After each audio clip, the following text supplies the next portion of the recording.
A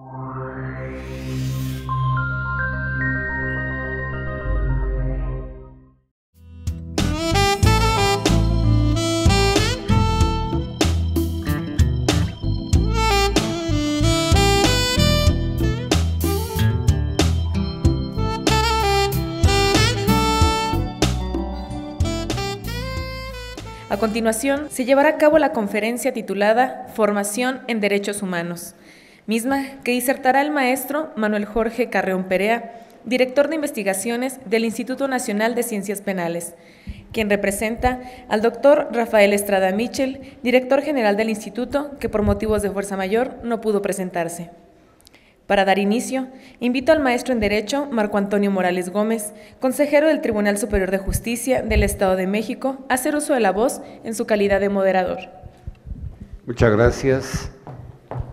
Vamos a continuar con las actividades de este primer Congreso Nacional sobre Educación Judicial. Sin duda, uno de los actos de carácter académico, como comentaba nuestro director general, dentro de lo que es la educación superior de propósito específico, sin duda uno de los eventos de mayor importancia sobre nuestro tema. Hoy tenemos la satisfacción y el gusto de recibir en las instalaciones de esta Escuela Judicial y al seno de este primer Congreso Nacional al maestro Manuel Jorge Carreón Perea. Bienvenido, maestro, a este evento, a esta escuela.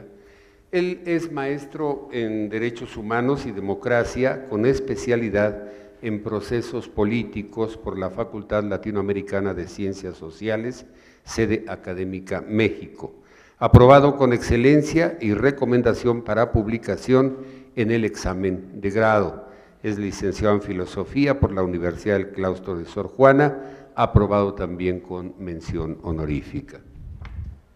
En el ámbito laboral, el maestro se ha desempeñado como asesor en materia cultural en el Sistema de Transporte Colectivo Metro, subdirector en la Procuraduría General de la República y Secretaría de Seguridad Pública del Distrito Federal.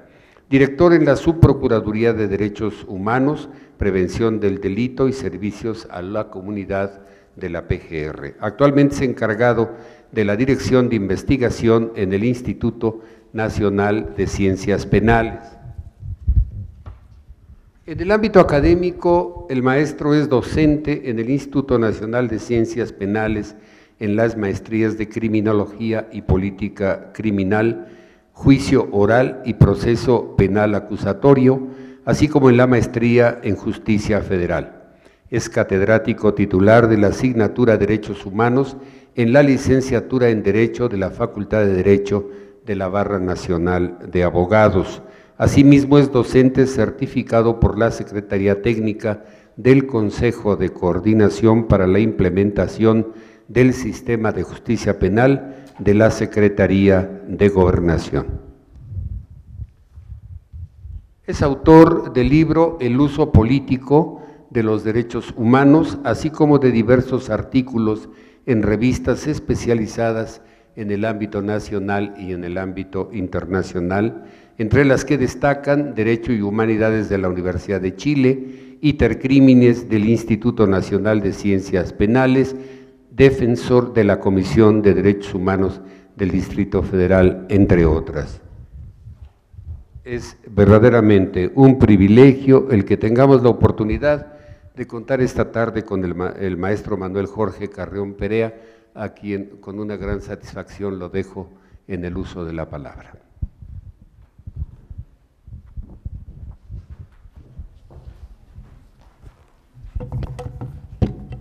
Hola, muy buenas tardes a todas y todos los que se encuentran aquí presentes. Agradezco las palabras que me dirigen. Verdaderamente cada oportunidad que tengo de venir a Toluca, ya sea por un aspecto profesional o un aspecto, digamos, de diversión, de esparcimiento, siempre siento que los habitantes de esta gran metrópoli tienen un gran espacio en sus corazones para nosotros que siempre venimos de fuera, y si nos hacen sentir como en casa, lo cual es invaluable, porque uno dice que la casa está donde el corazón habita, ¿no? Y efectivamente aquí nos encontramos. Agradezco la distinción que tienen de permitirme extender unas palabras con ustedes, de formar un diálogo entre ustedes que van a poder escuchar estas palabras, y asimismo yo también, con todo gusto, si en algún momento al final de la presentación hay alguna pregunta, la podemos atender, si no, bueno, pasaremos a lo que siga dentro del programa. Y finalmente, para empezar ya esta participación, vamos a nosotros entender, retomando lo que había dicho el doctor Mendoza, cuando nos referimos en materia de derechos humanos, nos vamos a ver ante valores fundamentales que, siguiendo el modelo kantiano, podemos entenderlos como valores fundamentales objetivos que son comprensibles para todo sujeto, atendiendo a lo dispuesto por el autor de Königsberg en la Metafísica de las Costumbres, una de las obras principales en la teoría del derecho y la teoría de la moral de Immanuel Kant. En este sentido, nosotros vamos a ver que la educación es parte esencial de un Estado democrático de derecho, tanto así que el artículo 3º constitucional se encuentra dirigido precisamente a consagrar este derecho, que no solo es un derecho que se desarrolla en un ámbito específico de la vida o en una temporalidad determinada, como sería la niñez, sino que se va desarrollando a lo largo de la vida. Y ello conlleva una participación activa por parte del Estado, así como de todas las personas que se ven involucradas en la sociedad civil, para fomentarlo y permitir su ejercicio a partir de directrices prácticas, pero también directrices teóricas que permitan consolidar los valores fundamentales que se establecen en el Estado democrático de derecho. Obviamente, este derecho humano a la educación va ligado de manera irremediable con el derecho al desarrollo. Siguiendo los principios de la Declaración de Yakarta, vemos que el derecho al desarrollo y a formarse, a tener conocimientos prácticos en la vida, así como conocimientos teóricos que nos permitan dirimir y saber elegir lo que nosotros deseamos en cada momento, nos conlleva una posición ética que nos permite reflexionar sobre nuestra situación, tanto como ciudadanos, como mexicanos, o como personas, que son distintos niveles sobre los que valdría la pena analizar un poco más adelante. En este sentido, nosotros podemos ver que actualmente el ámbito jurídico nacional se encuentra en el tránsito de un paradigma en materia de derechos humanos. ¿Por qué señalo que existe un paradigma? Retomando a un autor que a mí me gusta mucho, que es Thomas S. Kuhn, que señala en un libro denominado La estructura de las revoluciones científicas, un cambio de paradigma es un cambio de enfoque, una perspectiva diferente a partir de las cuales nosotros podemos actuar, pero no solo actuar, pensar y comprendernos como sujetos establecidos en un momento específico que tienen además obligaciones concurrentes con todos los demás que se encuentran habitando con ellos mismos. Vimos un cambio de paradigma porque obviamente estamos nosotros desde el año 2008, con la reforma en materia del sistema de justicia penal, viviendo una transformación gradual de la administración, procuración de justicia, así como la de seguridad pública. Pero esto tiene un antecedente previo. ¿Por qué? México, hay que recordar, al menos enfocándonos en materia de derechos humanos, hacia 1990 había firmado y ratificado la mayor cantidad de tratados internacionales en la materia y participaba de manera activa en el ámbito internacional, en el marco de la comunidad internacional, para fomentar el uso y el desarrollo de los derechos humanos. Pero una situación que se vivía en el papel. ¿Por qué? Se firmaban los tratados de derechos humanos, se ratificaban y había una participación activa en los comités de derechos humanos. Sin embargo, la realidad era muy diferente. ¿Por qué? En el ámbito práctico de nuestra realidad nacional, habían violaciones flagrantes a los derechos humanos que se materializaron en muchos sucesos, no solo los más conocidos, como podrían ser en el 68, en el 71, sino también sucesos que, en el marco de la denominada Guerra Sucia, ponían en tela de juicio que México fuera un Estado democrático de derecho. Bajo esa tesitura, a partir de la anualidad referida, los 90 del siglo pasado, México comienza a vivir una transformación gradual en la materia. ¿Por qué? En 1990 se crea la Comisión Nacional de los Derechos Humanos como un organismo desconcentrado de la Secretaría de Gobernación que para el año 1992, a tan solo 2 años posteriores, se establece a nivel constitucional en el apartado B del artículo 102 de la Constitución Política de los Estados Unidos Mexicanos, fortaleciéndome en 1999, aunque un año previo, en 1998, México acepta la jurisdicción contenciosa de la Corte Interamericana de Derechos Humanos, lo cual empieza a prever o le empieza a posibilitar a las personas de acceder a un recurso más para poder acceder a sus derechos humanos, garantizarlos y por lo tanto también exigirlos, ¿no? Es fundamental nosotros comprender esto.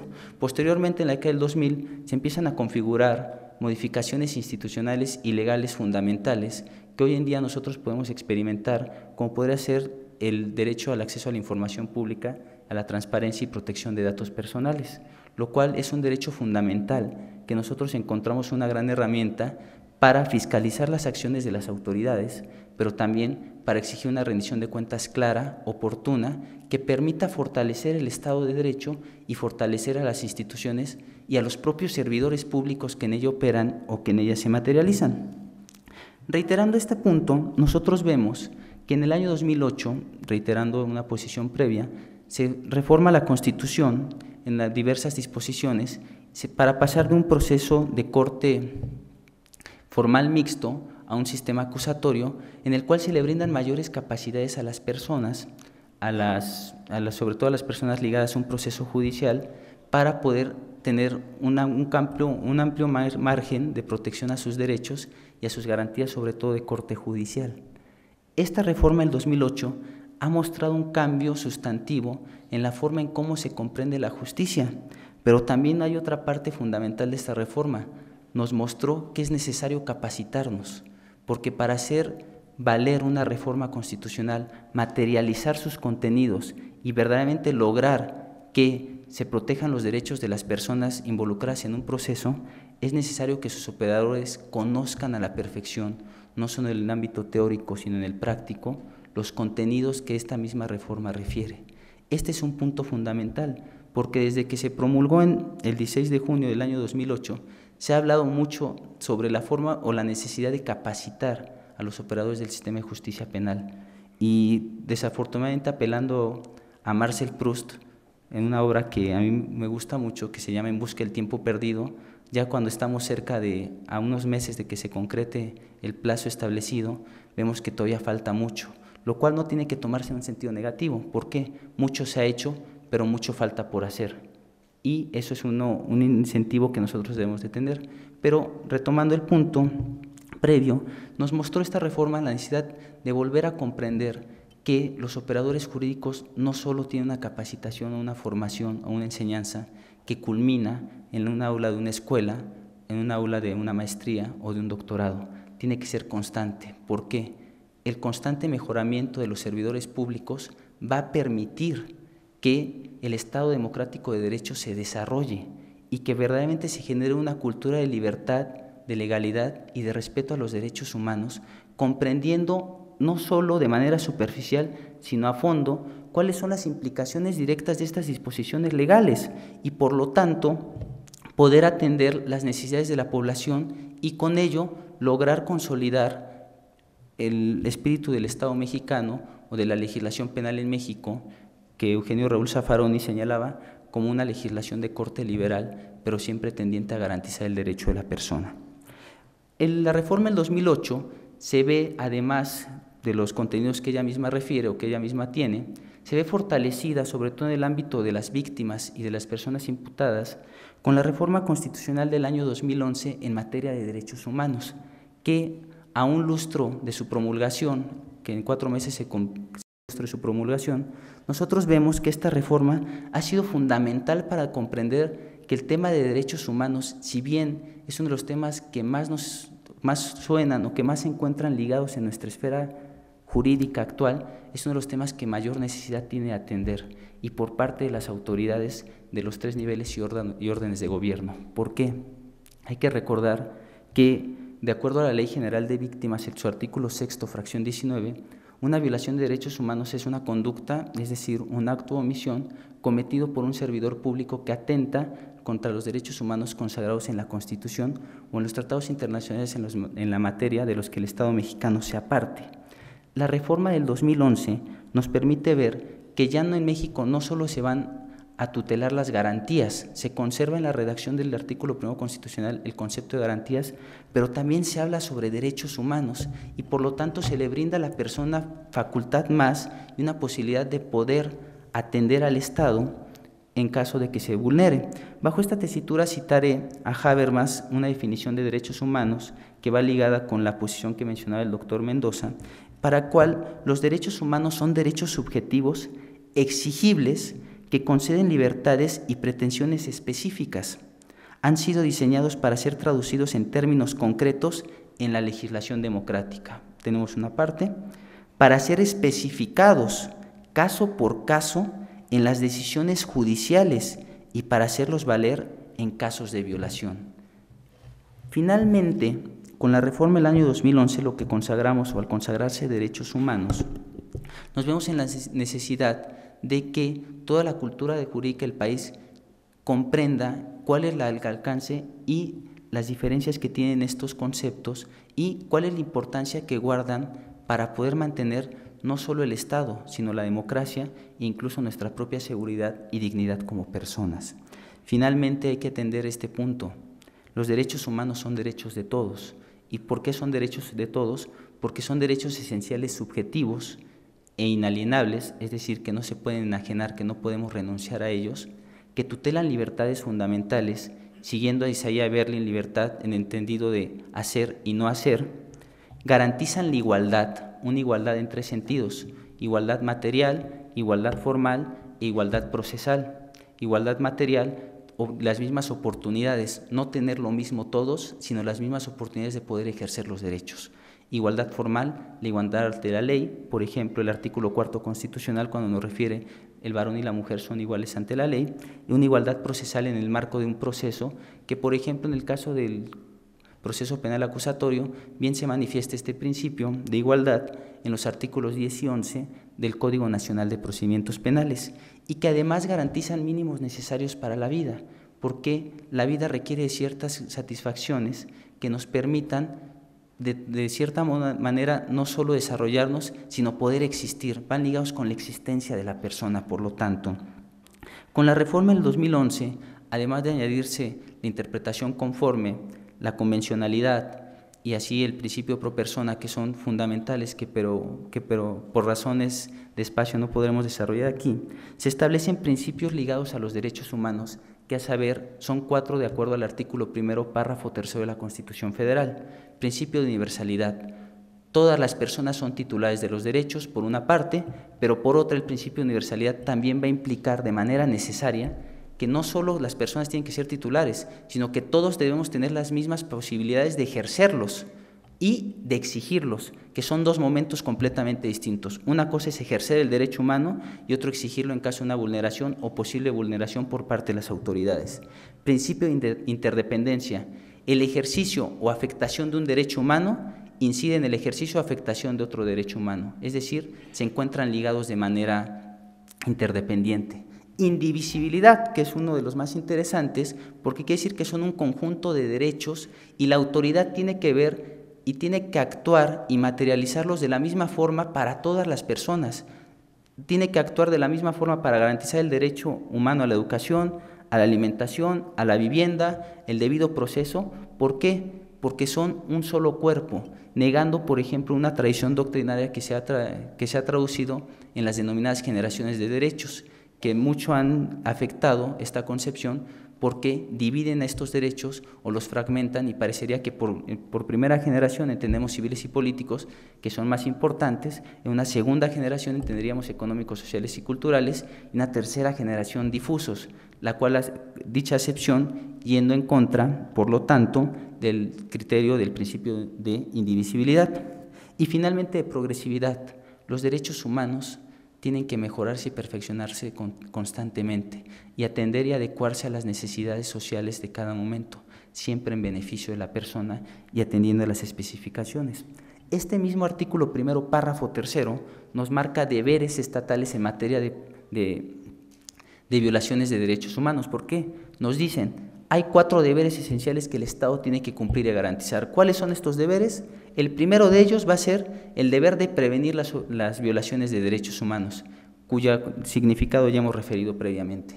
Si no se logra la prevención, lo que queda por hacer es investigar esos hechos para que no queden impunes, ¿no? Siguiendo uno de los principios establecidos, por ejemplo, del proceso penal acusatorio, en el artículo 20, apartado A, fracción primera, y una vez investigado, tenemos que sancionar.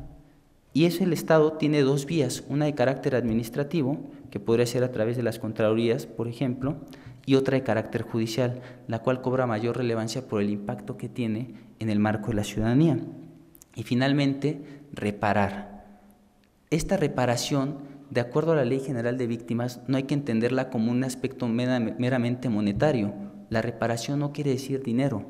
Una de las medidas que incluye la reparación integral es la compensación, pero también implica la restitución de derechos, la rehabilitación, la satisfacción y la no repetición, que junto a la compensación son 5 medidas que incluyen una reparación integral en caso de violación a los derechos humanos, lo cual tiene que ser socializado y comprendido por todos y cada uno, no solo de los operadores jurídicos, sino de las personas, porque son nuestros derechos y porque en caso de que exista una violación tenemos el derecho a esa reparación, es decir, darlos a conocer.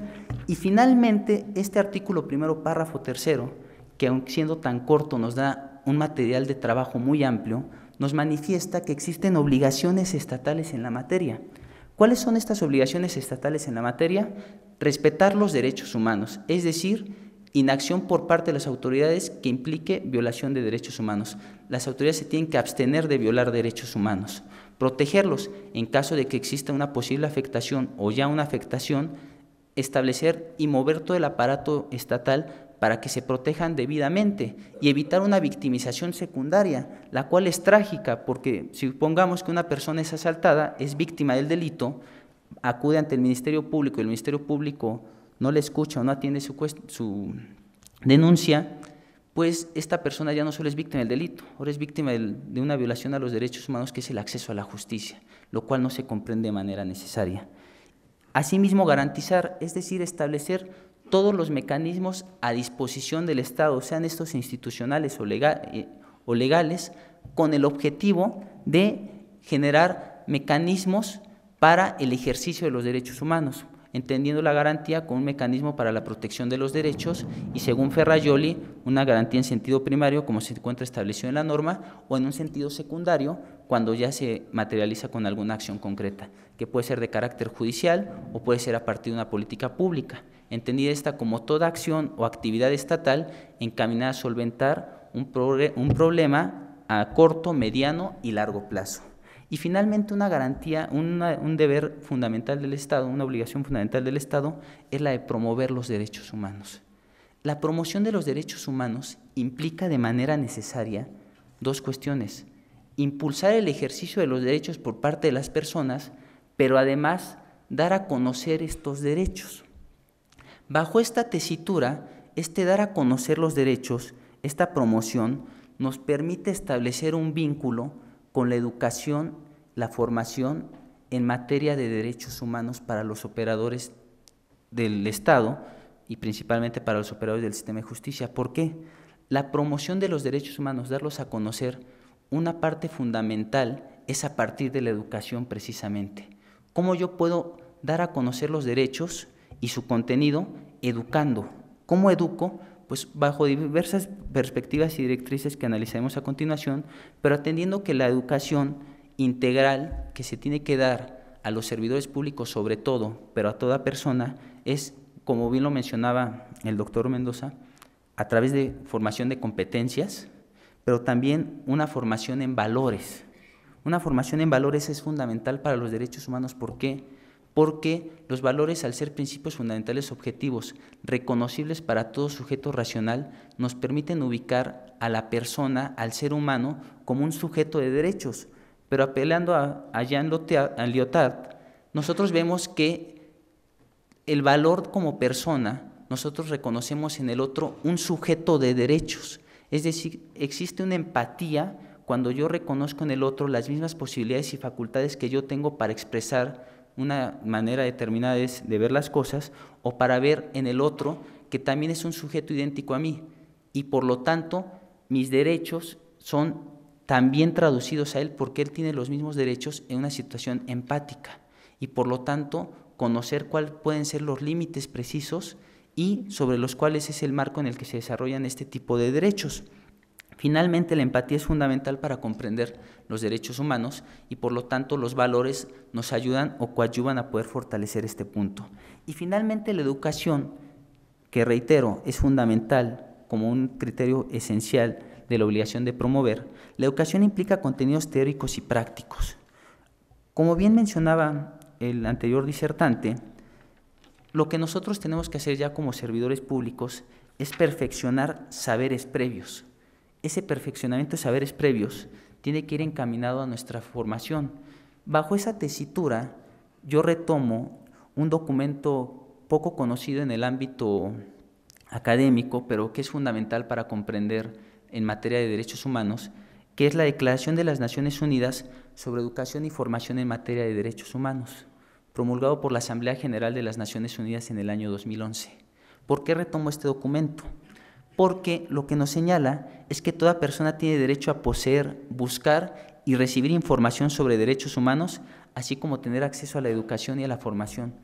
El conocer de nuestros derechos humanos es un derecho humano a sí mismo, poder conocer su contenido y su objetivo. ¿Por qué? Porque es lo que nos va a permitir materializarlos y comprender hasta qué punto tenemos nosotros para desarrollarlos o incluso para restringirlos. Porque, ojo, los derechos humanos son facultades que tenemos, son prerrogativas, pero se encuentran limitadas, no son ilimitadas, no son una carta abierta a hacer lo que queramos, es una carta abierta a construir una sociedad equitativa, una sociedad basada en la cultura de las libertades y en el principio de la persona y de la dignidad humana como fundamento primigenio del Estado democrático de derechos. La educación en derechos humanos que postula la ONU engloba 3 tipos: educación sobre derechos humanos, es decir, su contenido, pero a su vez cuáles son las capacidades y especificaciones que tiene cada derecho, así como sus limitantes. Por ejemplo, el derecho a la libertad de circulación, consagrado en el artículo 11 constitucional, tiene límites precisos marcados por la propia norma. ¿Qué nos dice? Tú tienes derecho a entrar al país, salir del país, moverte en él, residir, salvo en excepciones que te marcan por cuestiones administrativas en materia de migración, por cuestión judicial, sea de carácter civil o penal, o por salubridad general, obviamente, ¿no? Entonces, la educación sobre derechos humanos impacta sobre este rubro, por medio de los derechos humanos, apelando al principio de interdependencia. Cuando nosotros ejercemos los derechos humanos, los damos a conocer también, no solo para mí, sino para los demás. Por lo tanto, una forma de educar o englobar la educación en derechos humanos planteada por la ONU es precisamente por medio o ejerciéndolos a sí mismo, y para los derechos humanos, es decir, para difundir y socializar su contenido. Finalmente, la educación en derechos humanos es un proceso que dura toda la vida, pero hay que considerar las particularidades de cada caso en específico. ¿Por qué? Este mismo documento que tanto he mencionado señala que la educación en derechos humanos no tiene que ser homogénea, sino especificada o focalizada al grupo de población sobre el cual va dirigido. Y ese es un aspecto fundamental que se ha olvidado mucho en diferentes esferas para comprender desde mi ámbito personal, profesional, cuando me tocó trabajar en algunas áreas de seguridad, yo veía que a los elementos policiales se les impartían muchas clases de derechos humanos, pero sobre los principios, sobre los objetivos, sobre el contenido y lo que dice Kant, lo que dice Hegel, lo que dice Habermas, Ferrajoli, Laporta, y ellos preguntaban, sí, pero yo no entiendo bien qué es eso, además, ¿para qué me sirve? Es decir, se olvidaba ubicar, por una parte, cómo podía darse esa educación, pero que sirviera para su propia profesionalización o que sirviera para su actuar diario, es decir, a partir de casos prácticos y en un lenguaje que ellos pudieran comprender. Y esa parte es fundamental, porque se educa mucho en materia de derechos humanos, pero se olvida focalizarlo o establecerlo al nivel o con el objetivo que se busca, y por lo tanto muchas veces se pierde todo el contenido que podría tener de impacto práctico. El teórico se conserva, pero el campo práctico queda en un abismo, porque serían, si nosotros imaginamos, 2 grandes montañas, la educación, la realidad. Cuando nosotros lo intentamos materializar, son dos montañas del mismo tamaño, divididas por un abismo insondable, porque no hay ese puente o ese canal comunicativo que nos permite establecer, o retomando lo que decía Wittgenstein, hay comunidades de lenguaje. Si nosotros traducimos en un lenguaje asequible, pero además para cada operador jurídico o servidor público que le sirva y que pueda traducirlo en casos prácticos, se habrá logrado mucho. ¿Por qué? Como bien lo refiere esta declaración, si nosotros no lo atendemos a un lenguaje democrático y lo estamos estableciendo en un lenguaje, la educación en derechos humanos, por encima o que quiere ser muy teórico, no va a tener sentido educar. ¿Por qué? No se está logrando el objetivo fundamental, que es establecer bases teóricas, pero también prácticas. Y eso nos sucede en cada momento. Y focalizarlo a la atención que cada quien requiera, ¿no? Por ejemplo, un defensor público, conocer a fondo y de manera necesaria cuáles son los derechos de la persona imputada. Un asesor jurídico, cuáles son las legislaciones en que hablan sobre derechos de las víctimas, que en el caso mexicano existen en el ámbito nacional 3, Constitución Política de los Estados Unidos Mexicanos, artículo 20, apartado C, Ley General de Víctimas, artículo 7, pero también lo que nos marca el Código Nacional de Procedimientos Penales, artículo 109, es decir, irlos localizando para cada ejercicio y en cada momento, y obviamente apelando a valores argumentativos y de oralidad, que es fundamental, porque uno de los grandes retos, sobre todo con la implementación de los procesos orales en diferentes ramas del derecho, es saber comunicar exactamente lo que nosotros estamos pensando. Como lo decía Wittgenstein, los límites de mi lenguaje son los límites de mi mundo. Puedo hablar lo que puedo conocer, o lo que conozco lo digo. Si no lo sé decir bien, no me van a poder entender, y si no me pueden entender, ¿qué me va a caber esperar finalmente de lo que yo quiero comunicar o quiero establecer, ¿no? Y además, este documento que nos establece la Declaración de las Naciones Unidas sobre Educación e Formación en Derechos Humanos señala que las autoridades, el Estado, aunque todos los miembros de la sociedad, son los principales obligados en fortalecer esta educación y hacerlo a través de diversas acciones. Por ejemplo, un foro como en el cual nos encontramos el día de hoy es un claro ejemplo de que se cumple este principio. Se está estableciendo un foro en específico sobre educación judicial que permite conocer a los operadores o a los allegados a esta institución ciertas particularidades, y es un primer paso que se celebra, que no ha tenido ahorita otro símil en cualquier estado de la República, y que permite y que debe fomentar a que también se replique en otras latitudes. ¿Por qué? Solo a través del diálogo y la deliberación nosotros podemos difundir los contenidos y obviamente comprender la potencialidad y todas las máximas que implican los derechos humanos, y también hacer ver que todos somos titulares de esos derechos. Por lo tanto, este primer Congreso Nacional sobre Educación Judicial cumple a la perfección lo establecido por la Declaración de las Naciones Unidas. Una autoridad se está enfocando a ello. Y más interesante, ¿por qué? El artículo 7.4 de este documento tan señalado señala, me permito citar, los estados, y según corresponda a las autoridades competentes, deben garantizar la formación adecuada en derechos humanos, y si procede, en derecho internacional humanitario y derecho penal internacional, de los funcionarios y empleados públicos, los jueces, los agentes del orden y el personal militar, así como promover la formación adecuada en derechos humanos de maestros, instructores y otros educadores y personal privado que desempeñen funciones a cuenta del Estado. En resumen, la formación en derechos humanos implica muchas aristas, implica mucho trabajo e implica una participación activa de todos nosotros, no solo como servidores públicos, sino también como miembros de una sociedad democrática de derecho, tendiente a la cultura de las libertades. Pero esta educación nosotros tenemos que trabajar para saber cómo especificarla y cómo garantizarla y cómo proveer de los insumos necesarios a cada persona que busque acercarse.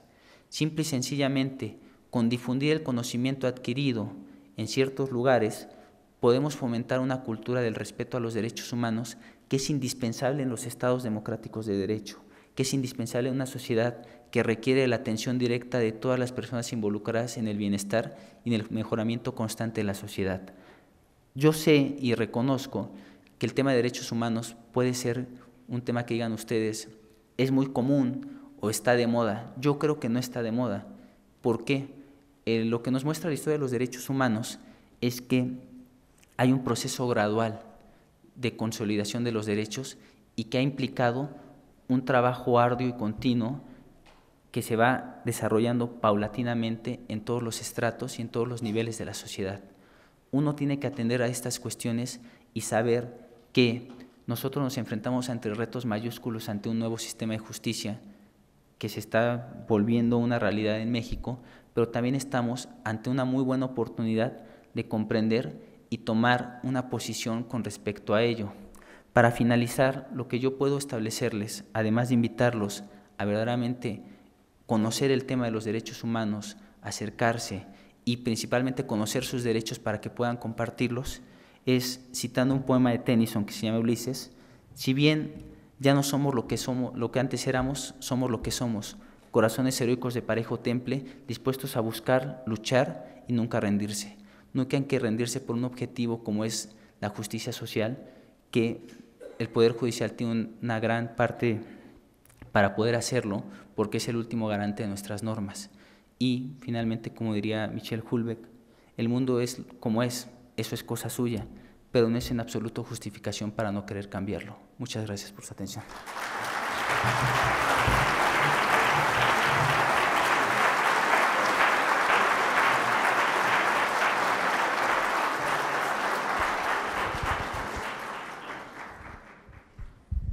Agradecemos al maestro Manuel Jorge Carreón Perea esta intervención que, bueno, seguramente nos ha dejado a todos un panorama muy general en materia de derechos humanos. Yo no quisiera abundar en algo que él ha manejado tan doctamente, tan oportunamente, pero sí quisiera solo subrayar el hecho de que efectivamente, a raíz de la reforma de 2011, quizá el punto más importante, y a lo mejor coincidimos, es haber incorporado a la educación por fin como uno de los derechos humanos constitucionalmente. Recuerden ustedes que desde la Declaración Universal de los Derechos Humanos del 10 de diciembre de 1948, desde entonces se había colocado la educación en el centro del tema de los derechos humanos y nosotros lo adoptamos así, abiertamente hasta 2011. Cuando iniciamos las reformas a los planes de estudio, cuando se empiezan a incorporar temas de derechos humanos desde nivel preescolar, cuando nuestra Facultad de Derecho aquí en el 2013, me parece, incorpora ya en la licenciatura la materia de derechos humanos, y posteriormente ese interés que el propio maestro nos ha dado y ha enfatizado en el sentido de lograr que efectivamente se lleve a cabo una auténtica promoción de la cultura de los derechos humanos, que es lo que realmente nos hace falta.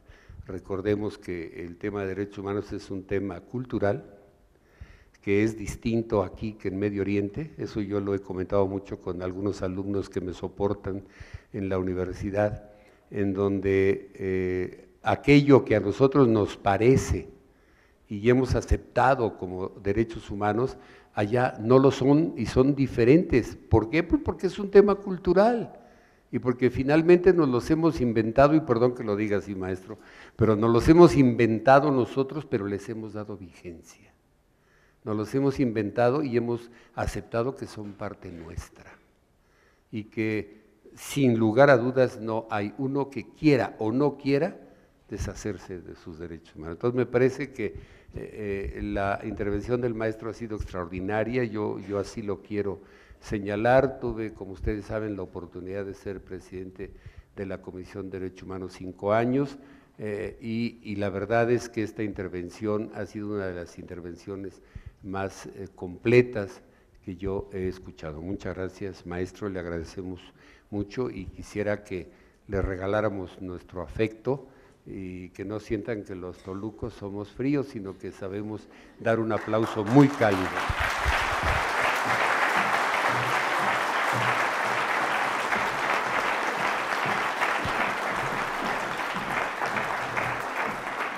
En este momento se hace entrega del reconocimiento al maestro Manuel Jorge Carreón Perea por la brillante disertación de la conferencia Formación en Derechos Humanos.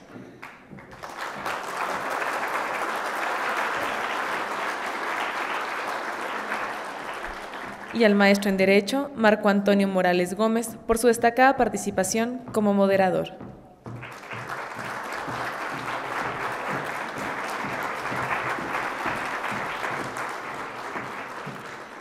Agradecemos la participación de ambos y damos por terminada su intervención.